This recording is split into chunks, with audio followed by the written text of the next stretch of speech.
And today we have the horrifying story of the cave of them cannibals. Man, let's get into the video. Cave. This is a cave known as Sonny Bean's Cave. Okay. It's quite beautiful from the outside, and the surrounding countryside and ocean is even more so. But this beauty is deceptive. This cave is actually the site of one of the most gruesome and mysterious stories in Scottish history. Oh my god. As always, viewer discretion is strongly advised. Y'all hear him? Viewer discretion.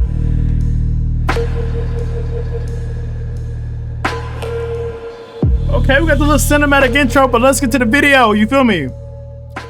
Okay, we here. In 1977, theater and drive-in movie audiences flocked in I smash. You feel me? Come on. droves to catch the latest movie written and directed by horror icon Wes Craven. Following the success of his directorial debut with the 1972 release of The Last House on the Left, fans of the genre, and him in particular, were eager to see what Craven's twisted mind had been working on for the previous 5 years, and to many, he didn't disappoint. His new movie, The Hills Have Eyes, equally Oh my god, bro. Have y'all seen this movie? Oh, bro, this movie right here, bro. This junk gave me goosebumps, bro.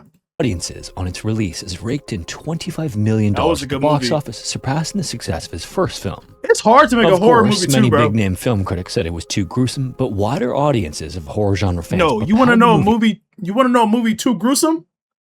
Terrifier 3. Oh my, hey, bro. I'm not even new. I'm not watching the status of cult classic. Over the years that followed, it became a film franchise and was even remade in 2006. And judging by the average age of the audience in the channel, you're probably more likely to have only seen that version. Now, if you're unfamiliar with the movie, it sort of starts. Oh yeah, I ain't see the OG version. Damn. It's like this. During a good old-fashioned American road trip in the 1970s, the Carter family is traveling to LA. With a trailer in tow, the father, Bob, pulls into a gas station called Fred's Oasis in a remote area of Nevada. And we're talking extremely remote, like middle of the desert, single road, no other stops for miles in every direction. Ooh. After they get gas and check the fluids under the hood, Fred warns the family to stay on the main roads, which of course is advice they don't follow. I ain't gonna lie. If a man come out nowhere looking like that with his shirt buttoned up in the middle and the rest of it poked out, I believe in him. You feel me? As a matter of fact, I'm gonna keep driving until I'm wherever I'm trying to go. Bro. Oh no. Which of course is advice they don't follow. Amateurs, bro. Like, why? Why do people do dumb things? The family car then eventually skids off the highway and wrecks, causing one of their dogs to run off into the Nevada desert hills. And let me guess, you went in to go chase them and then y'all died for it. And this is where it all begins. There's something in that remote desert living in the caves there that begins systematically stalking and killing them. Now, while Craven certainly had the kind of warped creativity it would take to dream up such a scenario, it was actually during his research following the release of The Last House on the Left that he came across a story so revolting that he couldn't help but let it inspire his next movie.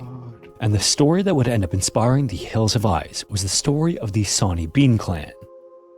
It's uncertain where exactly he was born, but Alexander Bean, also known as Sonny, likely came into the world in the late 15th century in Scotland. Oh!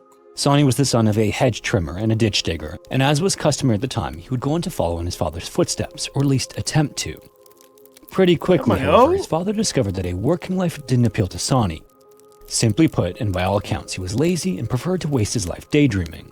Bro, oh my god, this is the first account of an unemployed nigga. He was really the pioneer of it all. Okay. This was obviously met with scorn and disappointment from his father, who did all he could to encourage Sonny into a life of hard labor. But no matter what he tried, nothing worked, and particularly Sonny. Much of his early life is a bit of a mystery, but at some point in his adult years, he met a woman named Black Agnes Douglas. Hey, and the way she built, she looked bad. Hold on. Around the time of their meeting, she was being accused of witchcraft and was also looking for an escape. So the two ended up being a perfect match, and they ran off together to leave behind a life of servitude, fleeing for the coastal county of Ayrshire, Scotland. Other than the relocation itself, neither of them had much of a plan, but they did manage to find a place to stay that still exists to this day. And this was a place truly befitting of the couple. If you happen to stumble on it, you'd likely miss it altogether, as it's little more than a crack in a rocky cliff. Right. It's located at the north end of Balcruchan Bay, about 5 kilometers north of the community of Ballantree. And it is in fact not a crack at all. It's actually a raised cave that the couple took shelter in and decided to call home. Oh my God. The cave today, which is known as Sawney Beans Cave, sits right at the high tide mark, and each time high tide rolls in, it floods much of the entrance. Yo, I'm not gonna lie. That shit is probably haunted like a motherfucker. There's probably so many spirits and demons walking around that shit. Man, I'm never going nowhere near there. For Sonny and Agnes, though, this was just fine, maybe even preferred actually, as they made the inner reaches of the labyrinth of tunnels their main quarters.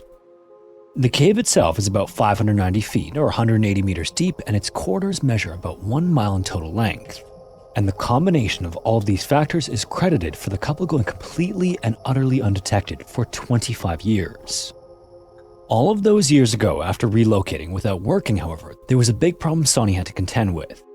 He had to support himself and his wife, and while he could have learned how to fish and lived off the ocean right outside his front door, he opted for a more efficient way to earn money through robbery. In the areas between nearby towns, there were narrow roads that were well traveled, giving him the perfect setting and opportunity to take advantage of travelers, particularly those using the road alone. When a horse or a wagon would reach a certain point in the woods, he'd jump out, force the travelers to stop, and then take whatever he could from them. Okay, Often this hitting would the include licks. jewelry, currency, food, and other supplies. Then, once he had... Hold on, you sure this nigga went from Africa? That nigga hitting licks, bro. Oh, come on. everything he could grab, he disappeared into the woods and brought the spoils back to the cave where Agnes was waiting. For a time, this was enough, but Sonny apparently started to wonder about the chances of him being caught. The penalty for the crimes he was perpetrating during the time period was death, so leaving witnesses was a risky proposition. To resolve this matter, Sonny came up with a fairly simple and straightforward plan. If there were no witnesses to the crime, how could he ever be caught? Almost as soon as the idea struck him, he put the plan into action and soon realized this created another problem though, which was disposing of the evidence. No! If the local authorities were made aware of dead bodies left lying in the woods, it would almost certainly result in an extensive manhunt to find the killer. Dog, are you But serious? rather than focus on the problem, Sonny, despite his apparent laziness, was a solution-minded individual, and he figured he could actually solve several issues all at once. To remain undetected while visiting local shops and merchants was nearly impossible, so trading in the goods he took from travelers was a risk he no longer wanted to take. To that point, he'd been trading valuable items for food, but if he just killed the travelers and brought the bodies back to the cave with him, he and Agnes would also never have to worry about food again. So hold on, let me get this straight. This man was so lazy, he didn't want to get a job that he turned to eating people? What? And so it went afterward, with Sonny continuing to ambush travelers on the narrow roads between villages. He'd lure them off their horses and wagons, quickly dispatch them, and then drag them into the cave where Agnes would prepare them. Prior to this, the couple had been nearly starving, but now they had a steady supply of food, and high-protein food at that. Soon, they both regained their strength, and in doing so, the couple began to have children. Before long, they had 14 kids, 8 sons and 6 daughters, all of which... Oh my god, dude. I don't like where this is going. ...were fed what Sonny brought back from the moment they could eat solid food. In fact, as the children became old enough, they start to join Sonny in his attacks on travelers, and all the extra help made for much lighter work for their father. Oh my god! When more of them were joining Sonny on his daily duties, the Bean Clan was able to start picking off larger traveling parties, sometimes dispatching upwards of 6 people in one ambush. What? Years apparently passed like this as the Bean Clan continued to make a deplorable living for themselves. And as if things weren't disturbing enough, the kids eventually start to have kids of their own. Oh no. They did what now? It wasn't no new blood coming up in that cave. So what, hello?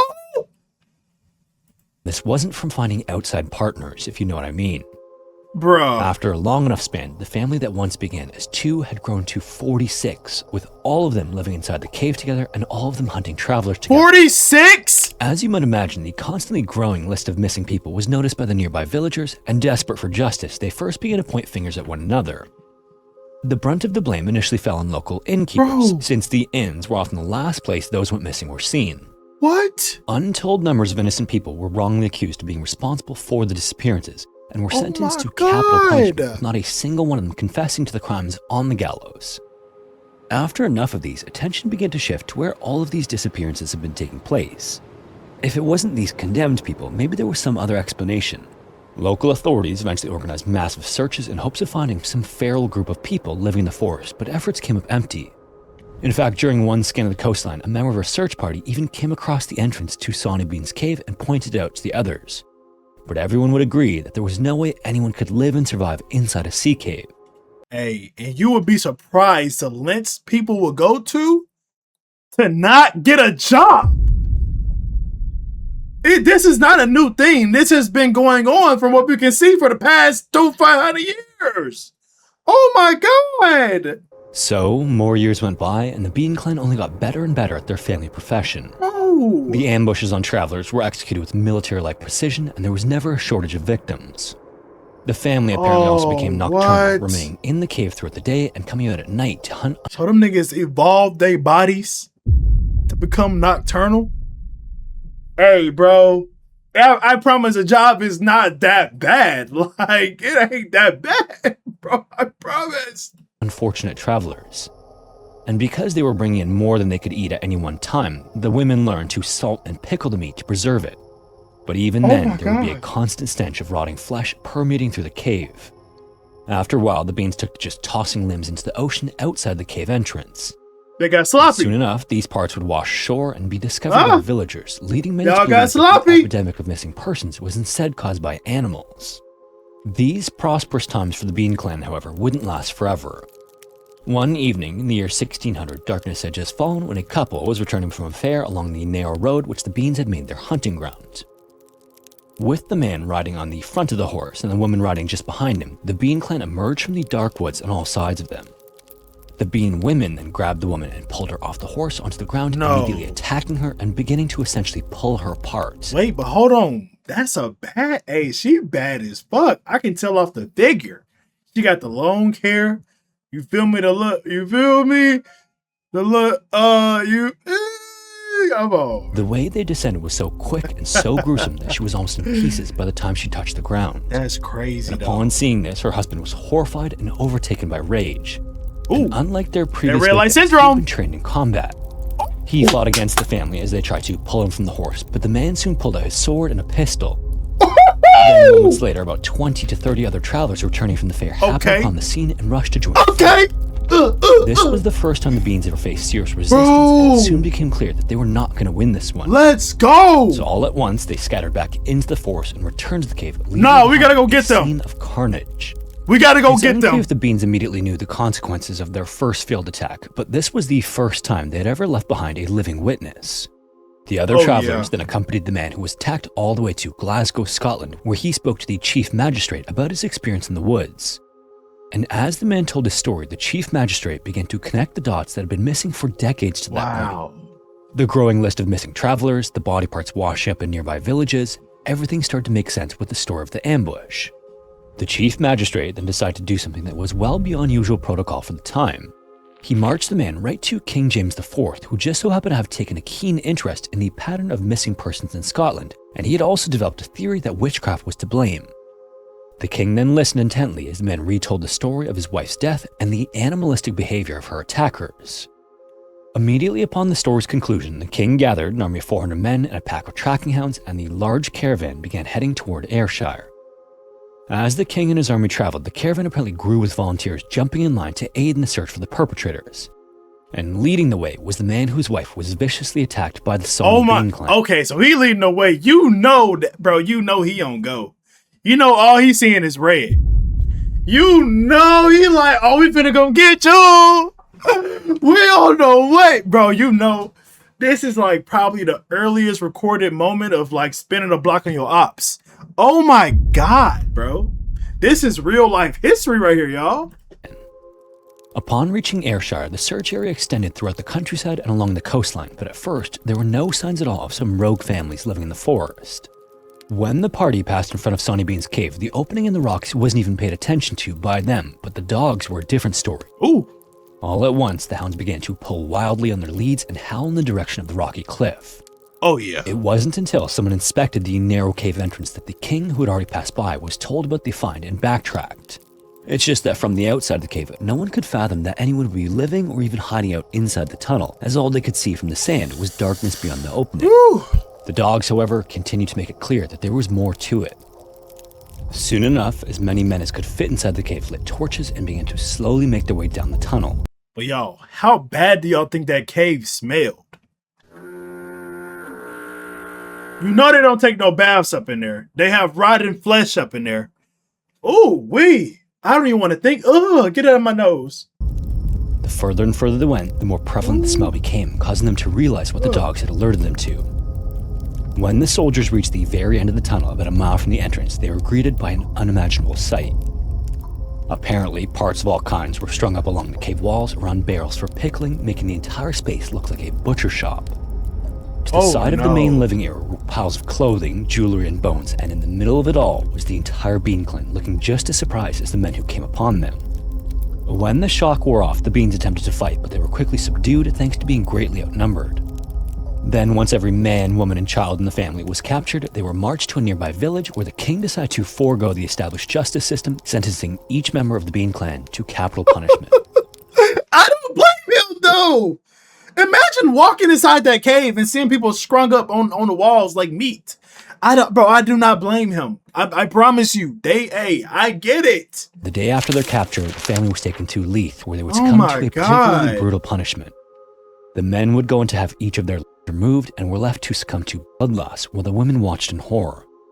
And as they witnessed this slow process happen to the men in the Bean family, the army prepared 3 large bonfires. Whoa. Then once all the men were gone, the women were given the fate typical of witches of the air, bringing an end to the story of the ruthless Bean Clan. Now, if you're wondering why some of the elements of the story seem to not make sense, you're not the only one. Many people have asked, and rightfully so, did this actually happen? And while Wes Craven's The Hills Have Eyes is unquestionably a work of pure fiction, the tale of the Bean Clan has often been presented as verified fact. The truth is, though, there's a significant amount of supporting information and evidence that's missing from the tale. Historians have scoured records, newspapers, and diaries of the time in Scotland, and not a single one of them mentions a trend of disappearing travelers. And certainly, you have to imagine the discovery of a person-eating family of 46 would have made the news. So how exactly did this story come about? The beginnings of the story have been traced back to a publication that was popular in the 18th and 19th centuries called the Newgate Calendar. Right. This publication told of crimes of the day with a sensationalized twist, making it difficult to separate fact from fiction when it comes to the Bean Clan. Others, however, maintain that there are at least bits and pieces of truth woven into the story of the Bean Clan. Centuries earlier, there was a slightly more evident story of a man named Christy Cleek, a butcher said to have turned to eating whatever he could find during a devastating 14th century famine. Oh my God. He apparently also led a small band of outlaws who preyed on travelers, which sounds remarkably similar to the Bean Clan story. There's also the undeniable history of banditry and smuggling along the Ayrshire coast, where caves were used as hideouts for ambushes. So combine all these together with broken telephone across decades and you have the perfect mix for the birth of a legend about a grotesque, cave-dwelling, flesh-eating clan. So what do you think? Do you think the legend is just that, or do you think there's more to the story? Man, with the way the world is right now and how people are afraid to look at a job application, I don't doubt it. But I hope y'all ain't afraid to hit that subscribe and like button, man. I'll catch you on the next video, but we out of here, man. Let's go.